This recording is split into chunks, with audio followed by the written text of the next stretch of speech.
ASMR eating video, and today I'm doing part 2 of my favourite movies of all time. Now it's Good Friday today and it's raining, so that's a nice little bonus. So I thought I'd add that in case you can't actually hear it. So it's a bit of a rainy day. Now and the birds are still singing though, which is cool. It's not letting it get to them.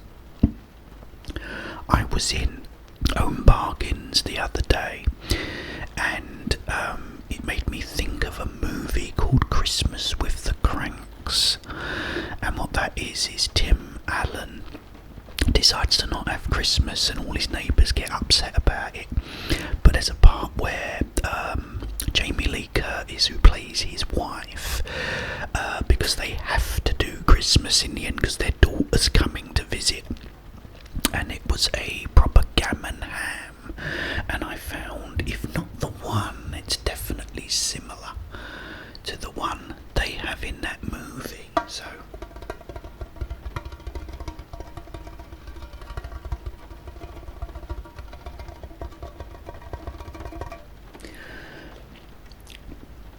I thought I'd give it a try, and here I've made myself some sandwiches, and I've put the ham in it with some Dijon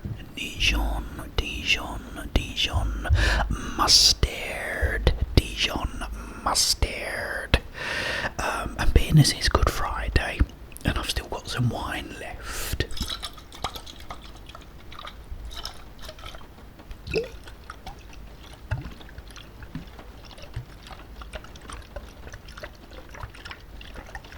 I'd have a little glass. This is jammy red, guys. If you've never had this, it is absolutely beautiful, and is so fruity. It almost tastes like Ribena. It is so good.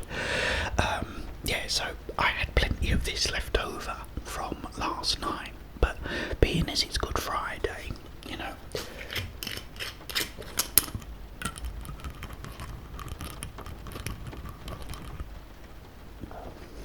bit of bottle cap in the lug hole, I thought I'd have a little glass.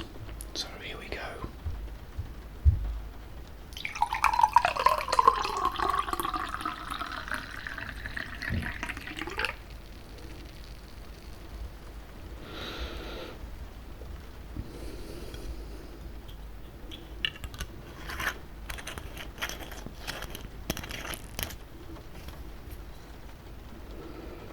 We'll keep the bottle in shot because it looks rather nice, I think. So. Oh, guys. It is really nice. Okay, I'm going to have a little bite of this, and then I'm going to continue. So this is the ham and the Dijon mustard.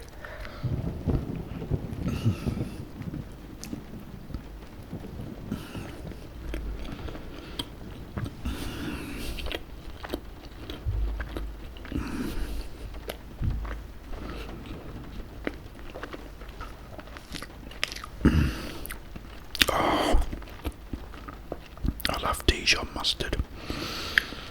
My first film I'm going to talk about is back to my childhood. When I went to the cinema to see The Seventh Voyage of Sinbad. This film is always special to me, especially because the little story I've got. My dad took me to see it. Now it came out in, I think it was 1968.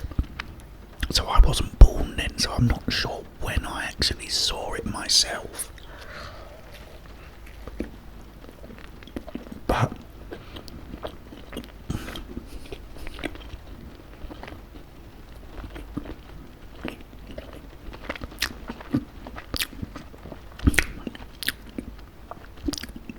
it was after Jaws, I think, so round about 1975, I must have seen it with my dad. and we sat down and watched it, and I enjoyed every second of this film. You know, they go to the island of Colossus, and you've got the Cyclops there, and you know, you have a genie and a dragon, and it's just so good. Great movie. If you've got kids that have never seen it, put it on them, love it.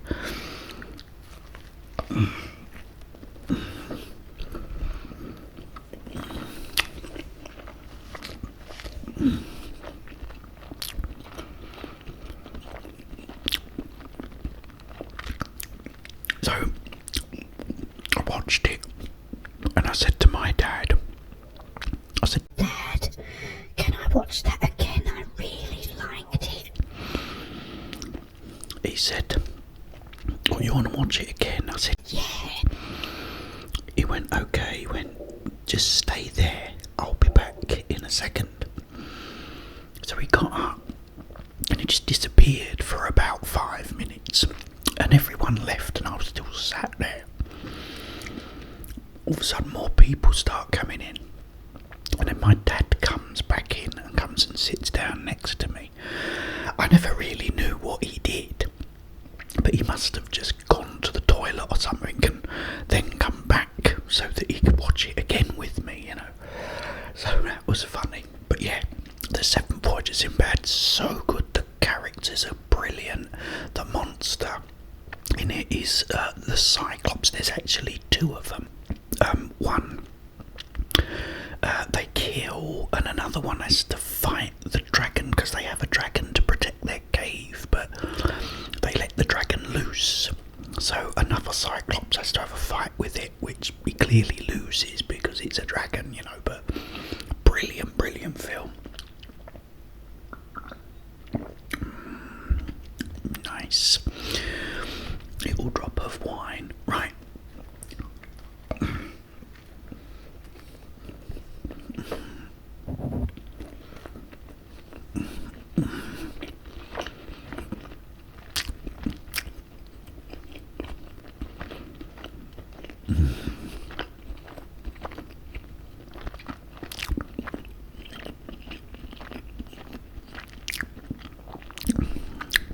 Oh guys, that Dijon mustard, I'd never had it before, and I was in Aldi yesterday. I went in Aldi's for a change, and they had it in there, and I thought, oh, let's have that. We can have it with the ham.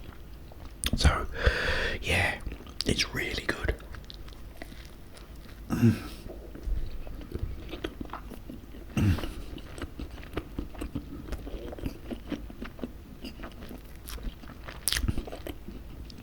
The next film,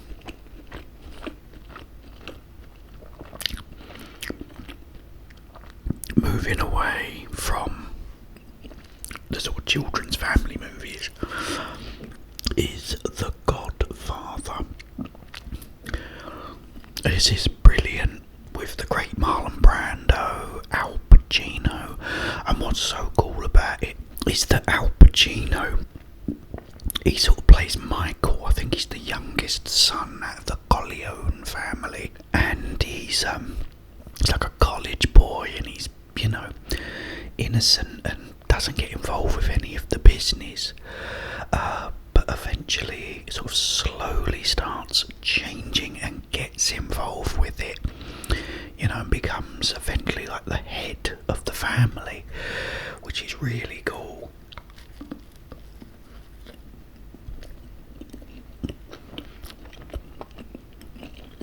But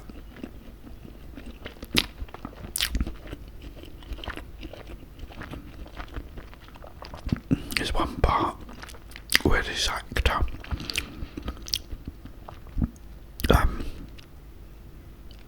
wants a part in this movie, and the director won't let him have it.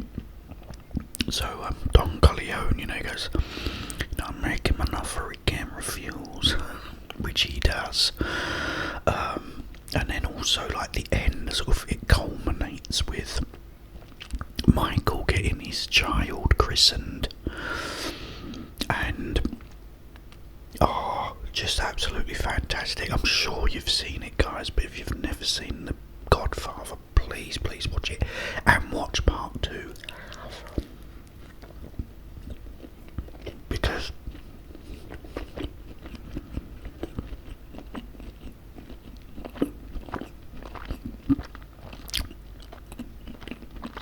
that is easily as good, if not better, I might say, than the first one. But 2 must-watch movies. You must watch Godfather and Godfather Part 2. Absolutely superb. Another one I was watching was the other day, funnily enough, when I stayed in the hotel. They had Chinatown on with Jack Nicholson, and I forgot how good that film is.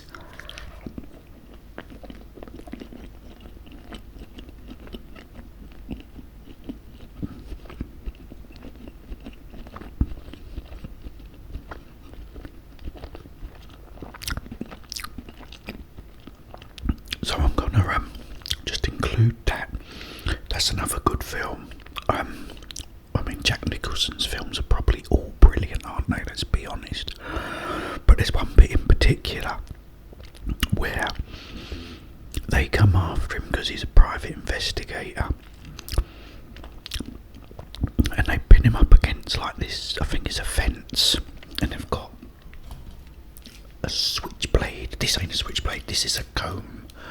And I like this because it combs my eyebrows and hair a lot better, because it's got these really fine teeth. You see that? Really fine teeth. No other comb I can get one like that. So I use this, but he gets the knife and puts it up his nose and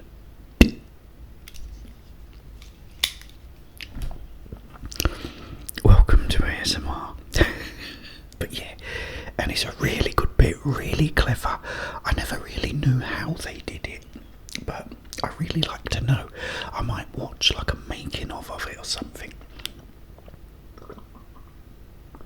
because it was a really good scene. So I love that film. Another film I'm gonna talk about, but first I'm gonna take another bite of my ham and Dijon mustard sandwich.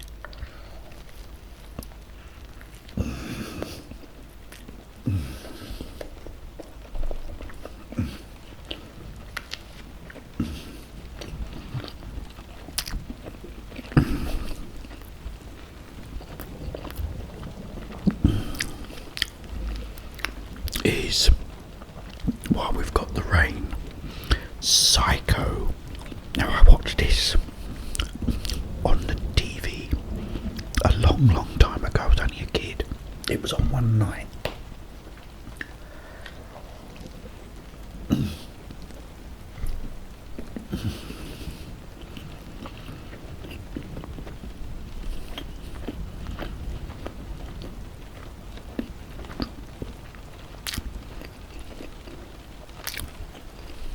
And basically it's about a woman that steals this money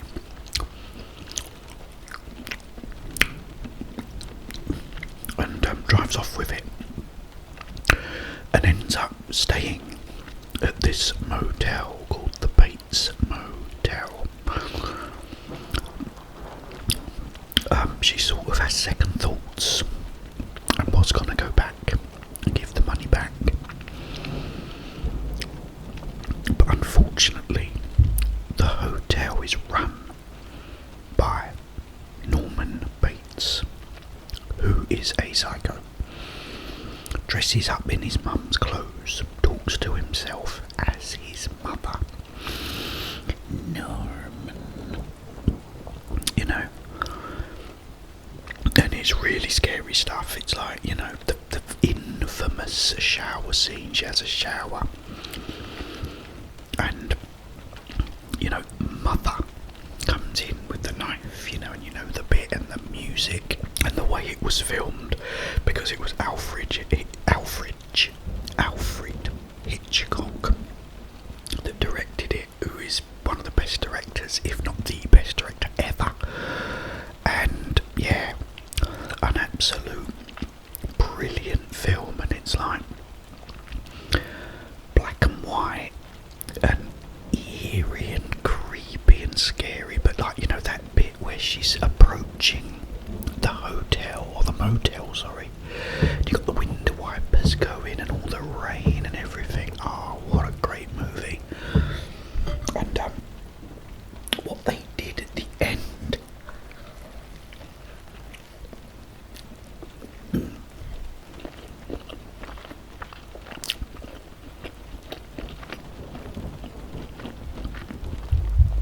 when it first came out, I think it was in America, they had two prints. One would show on the Monday, another one would show on the Tuesday, and show them alternately throughout the week. One had the skeleton, or the sort of mum's face at the end. One didn't, and he did it to make people think, because there was people that had seen it and they'd go and go, oh, watch this bit now, and they wouldn't see the face, and it would make them question their sanity, you know. Did I actually see a face? I swear I did. So it was a very clever move back in the 60s, you know. But yeah, that is another brilliant movie.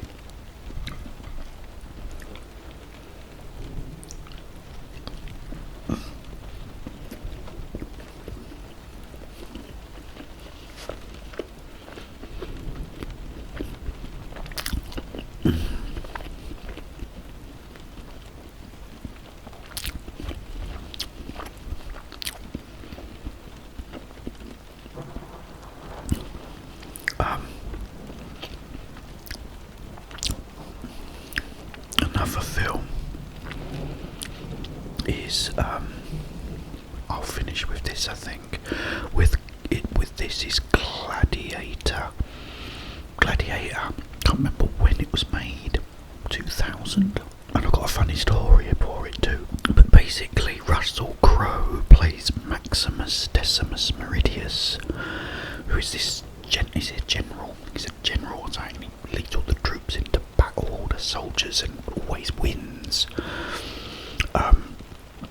Well, Joaquin Phoenix takes over from his father, and he's a real baddie, and so they end up murdering his son and his wife, and he ends up a slave and becomes a gladiator.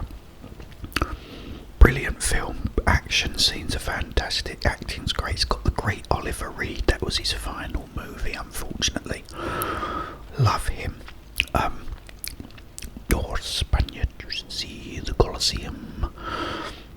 Really good movie. But the funny thing is I bought an amp that did DTS, which was a surround sound. This amp decoded it.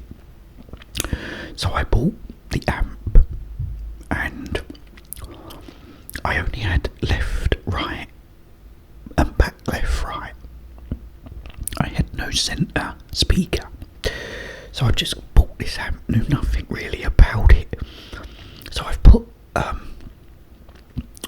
that film on, Gladiator, because it was in DTS. Thought, right, let's put this on in DTS. So they're all going along in these wagons, and they're like chatting away, but I can't hear them. They're like, all you can hear is all the wagons and the rest of them in sound. So I thought, oh, I need a centre channel. Anyway, I drove my ex-wife mad, but eventually she got me one with one of my mates one Saturday, and it fit perfectly on top of my TV. But the funny thing is when I went onto the settings, you can have the centre channel and the level, but if you scroll right, it says centre channel off, and then all the speech comes out of the left and right channel like stereo, so I didn't need the centre channel after all that. But you know, it's a funny story nevertheless. Great days.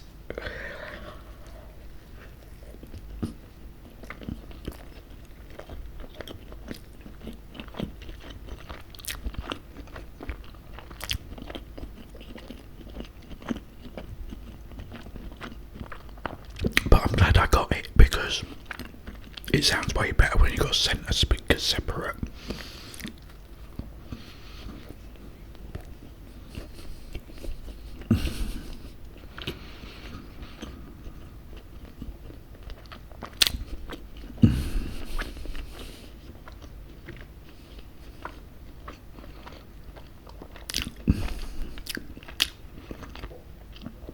Like I said, guys, I can't do a top 10 because I've got so many movies that I absolutely love. It's so difficult, but